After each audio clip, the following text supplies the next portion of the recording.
हम इस देश में गुलाम थे। अंग्रेज़ों ने 200 साल तक इस मुल्क की हुकूमत किया। हमारे पुरखों ने अपनी जान देकर इस मुल्क को आज़ाद कराया। कोई माई का लाल तारीख़ के उन औराक से मुसलमानों का नाम नहीं निकाल सकती।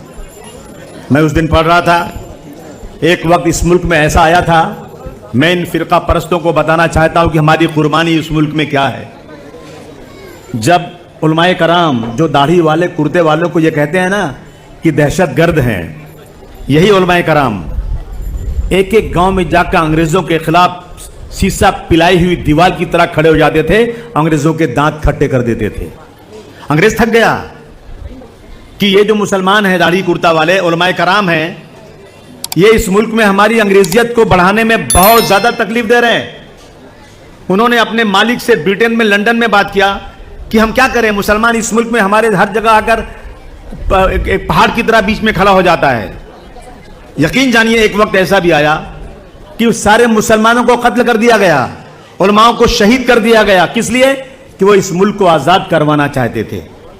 नौजवान साथियों, इस मुल्क में ऐसा भी वक्त आया, मुसलमान अपनी मैयत को कंधे पर रखकर एक गांव से दूसरे गांव, दूसरे गांव से तीसरे गांव, तीसरे गांव से चौथे गांव घूमता फिरता था कि कोई आलिम उस मुल्क, उस जगह जिंदा मिल जाए, कोई आलिम यहां पर हो ताकि मेरी मैयत को नमाज जनाजा पढ़ा सके। इस मुल्क में ऐसा भी वक्त आया मेरे दोस्तों, हमारी कुर्बानी की हालात सुन लो। ऐसा भी वक्त इस मुल्क में आया कि हमारी मैयत खराब होने लगी, उसमें से बदबू आने लगी। मुसलमान मजबूर होकर के बगैर नमाज जनाजा के अपनी मैयत को दफना। इससे बड़ी कुर्बानी और क्या चाहते हैं?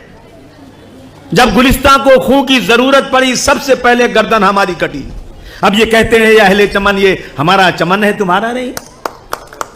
1947 में यह मुल्क आजाद हुआ। अंग्रेजों ने जानबूझकर इस मुल्क के 2 टुकड़े कर दिया। मौलाना अबुल कलाम आजाद साहब ने कहा कि हिंदुस्तान पाकिस्तान 2 टुकड़े नहीं होंगे, मेरी लाश पर हिंदुस्तान का बंटवारा होगा। नहीं माने लोग। मैं गांधी जी की बहुत इज्जत करता हूं, लेकिन मैं और इज्जत करता गांधी जी की कि गांधी जी आपको कोई प्राइम मिनिस्टर नहीं बनना था, गांधी जी आपको कोई ओहदा लेना नहीं था। आप इस मुल्क को आजाद करवाने के लिए बदन पर आधा कपड़ा पहनकर, लाठी लेकर पूरे मुल्क में आपने अंग्रेजों के खिलाफ जो लड़ाई लड़ी थी, अगर गांधी जी आप उस वक्त जो अंग्रेजों ने मसौदा बनाया था हिंदुस्तान पाकिस्तान के बंटवारे का, उसको आप फाड़ के रद्दी टोकरी में फेंक देते तो खुदा की कसम में आपकी इज्जत और करता। मुल्क बट गया। जिस दिन मुल्क बटा, उसके फौरन बाद से बाबरी मस्जिद के अंदर मूर्ति रखकर हमारी मस्जिद को मिसमार किया गया।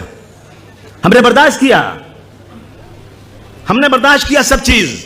हमें मौलाना अबुल कलाम आजाद ने चिल्ला चिल्ला कर जामे मस्जिद की सीढ़ियों से कहा था, मुसलमानों क्या तुम्हें याद नहीं, तुमने यहां की गंगा नदी में वजू करके यहां नमाज पढ़ी है? क्या तुम्हें याद नहीं, तुम्हारे पुरखों की, तुम्हारे शहीदों की हजारों कब्रिस्तानें यहां पर हैं, चले जाओगे तो फातिहा कौन पढ़ेगा? मुसलमानों मत जाओ तुम ये छोड़ करके, चले जाओगे तुम्हारी मस्जिदें वीरान हो जाएंगी, अजान देने वाला कोई नहीं होगा। मत जाओ इस मुल्क को छोड़कर, तुम्हें ताजमहल का हुस्न पुकार रहा है, तुम्हें लाल किले की दीवारें चिल्ला रही हैं, रुक जाओ, तुम्हें अल्लाह का वास्ता है, तुम रुक जाओ, इस मुल्क को छोड़कर मत जाओ। तुम्हें हम कोई खैरात नहीं, तुम्हें इस मुल्क में हक देंगे। जो कानून बनेगा वह मुस्लिम, हिंदू, सिख, ईसाई सबके लिए एक तरह का कानून बनाएगा। खुदा की कसम, जितने पाकिस्तान गए थे ना, उससे बहुत ज्यादा हिंदुस्तान में रहकर पाकिस्तान मुर्दाबाद का नारा लगाने लगे। नहीं गए पाकिस्तान। बदन में दौड़ता सारा लहू ईमान वाला है, बदन में दौड़ता सारा लहू ईमान वाला है, मगर जालिम समझता है कि पाकिस्तान वाला है। कहीं भी छोड़कर अपनी जमीन नहीं जाते, कहीं भी छोड़कर अपनी जमीन नहीं जाते। हमें बुलाती है दुनिया, हम ही नहीं जाते। इन मुहाजिरों से अच्छे तो परिंदे हैं, शिकार होते हैं लेकिन कहीं नहीं जाते। आज हालात क्या देश के हैं दोस्तों? ये जो गद्दार थे वफादार बन गए, जो गद्दार थे वफादार हैं, जो वफादार थे उनके साथ क्या हो रहा है इस मुल्क के अंदर? आपने देखा नहीं? उस्ताद का दर्जा बहुत बड़ा होता है। कहते हैं माँ बाप के बाद अगर सबसे बड़ा किसी का दर्जा है तो उस्ताद का होता है। एक औरत एक स्कूल के अंदर एक बच्चे को खड़ा करती, छोटे से बच्चे को, और बच्चा मुसलमान रहता है, और कहती आओ इसको मारो। फिरका परस्ती की हद है ये, इससे बड़ी फिरका परस्ती और क्या हो सकती है?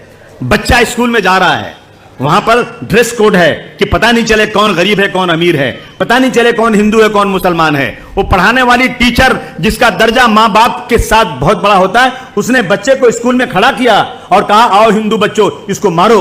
एक बच्चा आ रहा है उसको मार रहा है, वो रो रहा है, दूसरा आ रहा है उसको मार रहा है, रो रहा है, तीसरा आ रहा है उसको मार रहा है। क्यों मार रहा है? ये मुसलमान है। क्या इसीलिए इस मुल्क को आजाद करवाया गया था? इसीलिए एक बंदूक लेकर पुलिस वाला घुसता है ट्रेन के अंदर। हैदराबाद की एक पार्टी थी, उन्होंने देखा कि ये बंदूक लेके अंदर आ रहा है, उन्होंने रोका उसको। उनको दाढ़ी नहीं थी, उसके समझ में नहीं आया कि मुसलमान है कि हिंदू है। उसको खींच के साइड में किया और उनका मुलाजिम जो दाढ़ी रखे हुए था उसको अंदर से खींच के बाहर लाया और गोली मार दिया। 3 लोगों को गोली मार दिया। क्यों मार दिया? कि ये मुसलमान है। क्या कहता है? उनकी लाश पर पैर रखकर कहता है कि इस देश में रहना है तो मोदी और योगी कहना पड़ेगा, मोदी और योगी को वोट देना पड़ेगा। ये हालात हमारे देश में हो रहे हैं आज। आप मानते हैं कि नहीं मानते इस बात को? अभी मुझे कल एक साहब कह रहे थे, आसिम भाई मुझे गुजरात के आगे जाना है, चिलिया थे, मैं ट्रेन में कैसे जाऊं? मेरी दाढ़ी है, मेरी बीवी बुर्का पहनती है, मैं जाऊं अगर कोई मारे तो मैं क्या करूंगा? कौन सपोर्ट करेगा? कौन संभालेगा मुझे?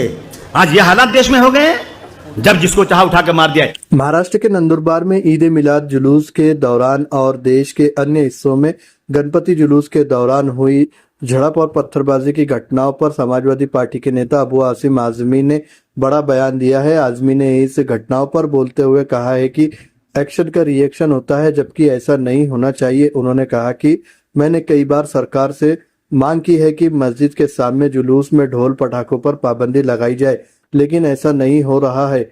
उन्होंने पथराव की घटनाओं पर कहा कि यही वजह है कि एक्शन का रिएक्शन होता है। अबू आसिम आजमी ने सरकार पर भड़कते हुए कहा कि वो खुद ही चाहती है कि दंगे हो, क्योंकि चुनाव पास होने की वजह से पोलराइजेशन को बढ़ावा देने का काम हो रहा है। उन्होंने कहा कि मैंने आज माइनॉरिटी कमीशन से शिकायत की है और उन्होंने इस मामले यानी कि नंदुरबार झड़प में दखल देने की गुहार लगाई है। सरकार और प्रशासन सुस्त बैठा है, सरकार खुद ही चाहती है कि दंगे हो, जबकि ऐसा नहीं होना चाहिए। इतनी बड़ी मात्रा में पत्थर आते हैं और एक्शन का रिएक्शन होता है।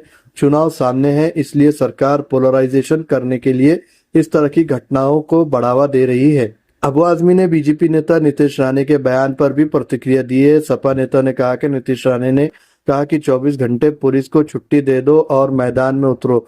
ऐसा ही बयान अकबरुद्दीन अवीसी ने दिया था, उसके खिलाफ मामला दर्ज हुआ, लेकिन नीतीश राणे के खिलाफ ना तो मामला दर्ज होगा और ना ही कार्रवाई होगी। इसके पहले भी उन्होंने इस तरह के बयान दिए, लेकिन कोई कार्रवाई नहीं हुई, क्योंकि उनको सरकार का समर्थन है। पैन कार्ड जिहाद, लव जिहाद, लैंड जिहाद, ये सब बकवास है। ये लोग जिहाद जैसे पवित्र शब्दों को बदनाम कर रहे हैं, वो सिर्फ चुनाव की राजनीति कर रहे हैं। तो कुल मिलाकर यहाँ पर ये बात निकलकर सामने आती है कि समाजवादी पार्टी के नेता अबू आसिम आजमी ने एक बड़ा बयान देते हुए कहा कि मस्जिद के सामने जुलूस में ढोल पटाखों पर पाबंदी लगाई जाए, लेकिन ऐसा नहीं हो रहा है और इसी वजह से एक्शन का रिएक्शन होता नजर आ रहा है। सारे मामले पर आपकी जो भी राय है आप हमें कमेंट बॉक्स में जरूर बताएं।